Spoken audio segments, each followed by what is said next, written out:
Olá, pessoal, tudo bem?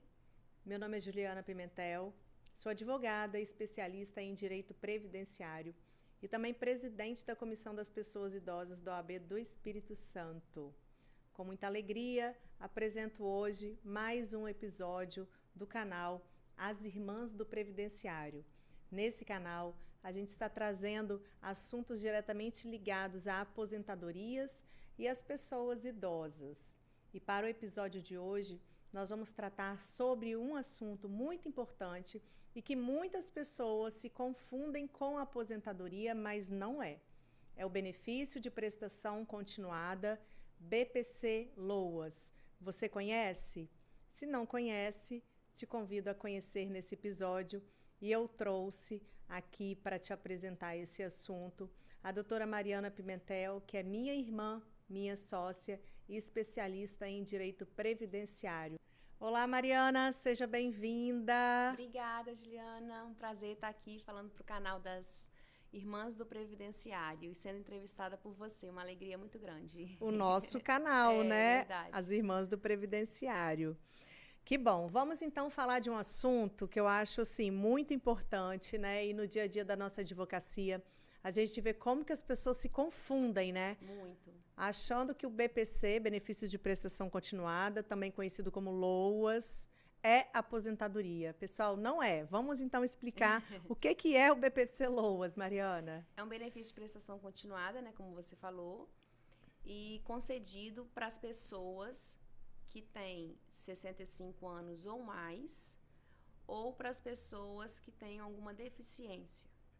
E, além disso, a pessoa precisa de comprovar a questão da renda. Tem que ter miserabilidade, que a pessoa, o grupo familiar, né, vou falar mais para frente, não pode receber acima de 1/4 de salário.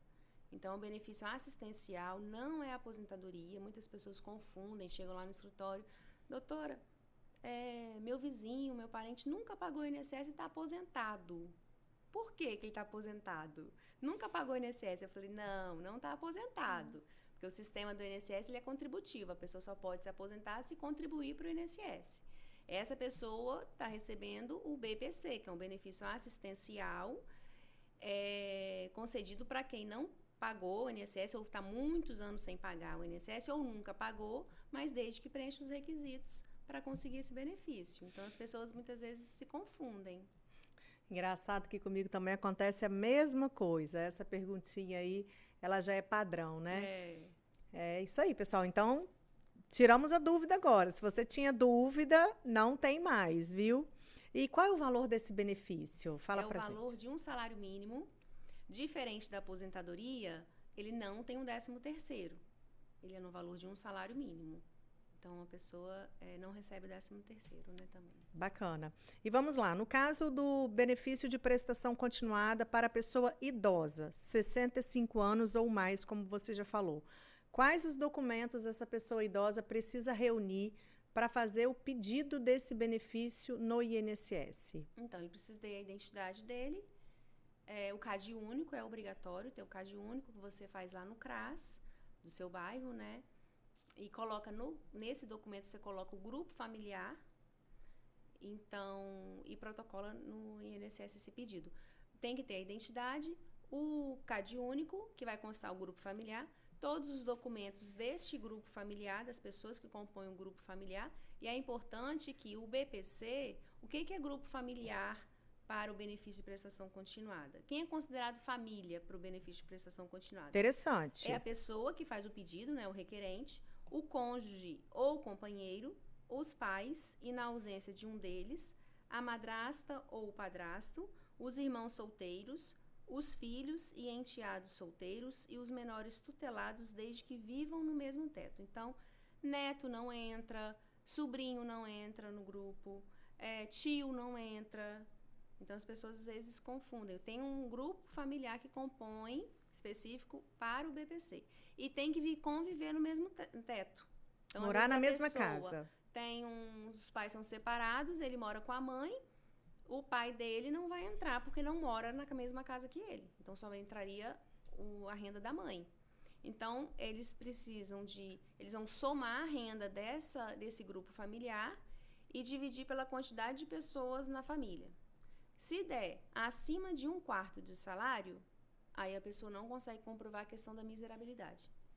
E aí, como que você consegue, mesmo recebendo um salário mínimo, não entrar na questão da miserabilidade? Às vezes a pessoa recebe acima de um salário mínimo, dividido por 4 vai ultrapassar. O que ele faz? Meu filho, ele é deficiente e ele usa fralda. Aí vai ser descontado o valor do salário da pessoa e depois que há a divisão pela quantidade de pessoas da família. Meu filho precisa de usar um medicamento que não é fornecido pelo SUS. Meu filho precisa de ir num médico especialista que não é fornecido pelo SUS. Todas essas despesas com fralda, com medicamento e com consultas médicas que não é fornecido pelo governo, a pessoa consegue abater do salário que ela recebe e depois que abate, faz a divisão entre os membros da família que compõem. Legal. 1/4 do salário mínimo hoje está dando R$ 353, então. Isso. Né? Então, se der R$ 353 menos, né, do que isso, até R$ 353, entra, então, preenche o requisito da miserabilidade, né? 353 por pessoa. Por pessoa.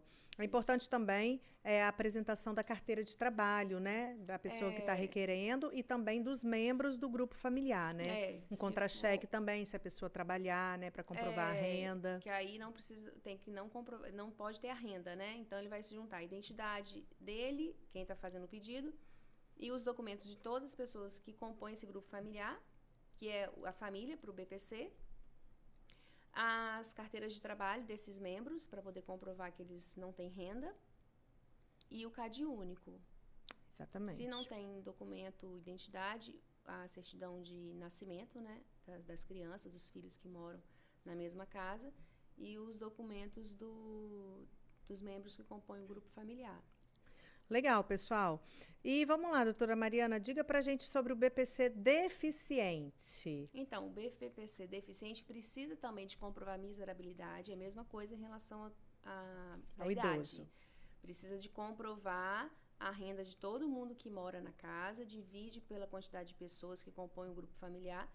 Se der abaixo ou igual a 1/4 de salário, consegue. Se der acima, não consegue, mas consegue reduzir em cima da renda que ganha aquelas despesas que eu falei, com fralda, medicamento e com consultas médicas.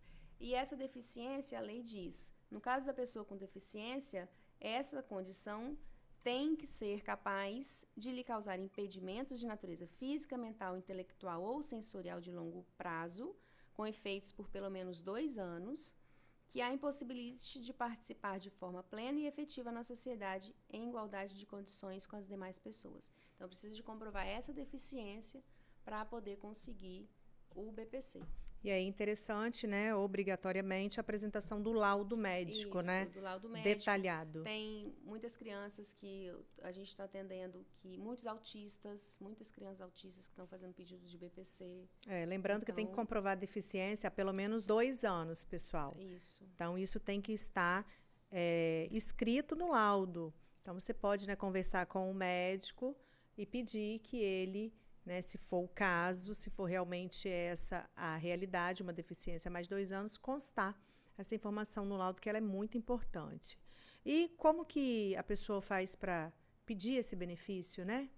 Ela pode fazer pelo canal do INSS, no 135, né, e fazer o agendamento, ou pelo site. Que mesmo pelo agendamento, depois ela tem que encaminhar a documentação através do site Meu INSS, ou fazer diretamente pelo site Meu INSS e anexar todos os documentos. Não esquecer de anexar o CAD único, porque é um requisito... É um documento muito exigido, importante. Né, obrigatório para protocolar o pedido do BPC, e a pessoa consegue o CAD único no CRAS. E aí, eu queria deixar uma dica aqui para o pessoal também, que é necessário ter a folha resumo do CAD único, porque é na folha resumo que vai estar ali especificado quem são os membros daquele grupo familiar. Tá bom, pessoal? Importante essa dica também, anotem. Tá? É isso aí. E deu entrada no INSS. O INSS indeferiu o pedido, negou o pedido. O que fazer, doutora Mariana? Se for indeferido por conta da ausência de deficiência, que se o INSS disser que não existe deficiência, é muito difícil recorrer administrativamente e conseguir alterar. Então, a gente orienta até judicializar direto. Se foi indeferido por algum outro motivo, e aí tendo condições de recorrer administrativamente, juntou todos os documentos, o INSS disse que faltou um documento, por exemplo. Aí recorre administrativamente. Agora, se for para comprovar a questão de deficiência, aí judicializa. Muitas das vezes é judicializado esse indeferimento. Quando é a renda, o INSS ele vai taxativo no valor que a pessoa recebe e divide por 4 e ali não tem a renda, concede o benefício. A justiça já não vai assim dessa maneira, ele verifica os gastos também do grupo familiar. Não, ele verifica as condições da casa, das pessoas, para constatar a questão da miserabilidade. Verifica se tem carro, se não tem, apesar disso não ser requisito. Então, a questão da miserabilidade no INSS, ele analisa somente a renda da pessoa. Legal, pessoal. Então, é isso. E para judicializar, a dica que a gente dá é procure um advogado de sua confiança e faça a ação judicial, porque com certeza, com o advogado militando ali no processo, a chance de êxito é maior, né, pessoal? Porque tem todo um trabalho técnico também de um conhecedor do direito previdenciário. É isso. Espero que vocês tenham gostado desse episódio, onde nós falamos sobre o benefício de prestação continuada para as pessoas idosas com 65 anos ou mais e para as pessoas com deficiência. Quero agradecer muito a participação e a colaboração aqui, a divisão dos seus conhecimentos, né, da doutora Mariana Pimentel, que é minha irmã, minha sócia. Muito obrigada. Eu que agradeço. Uma alegria muito grande estar aqui, a gente trocando esse bate-papo, né, sobre os benefícios do INSS. Muito bacana. Obrigada e até a próxima. Até Te a espero próxima. breve. Eu te entrevisto. Tá bom, combinado. Agradeço a você também que participou aqui com a gente, assistindo esse episódio. Gostaria de te convidar a seguir a nossa página no Instagram, @PimentelMirandaAdvocacia, e também a nossa página no YouTube, As Irmãs do Previdenciário. Tem muito conteúdo bacana ali, pessoal. Espero que gostem. Fiquem com Deus e até uma próxima. Tchau, tchau.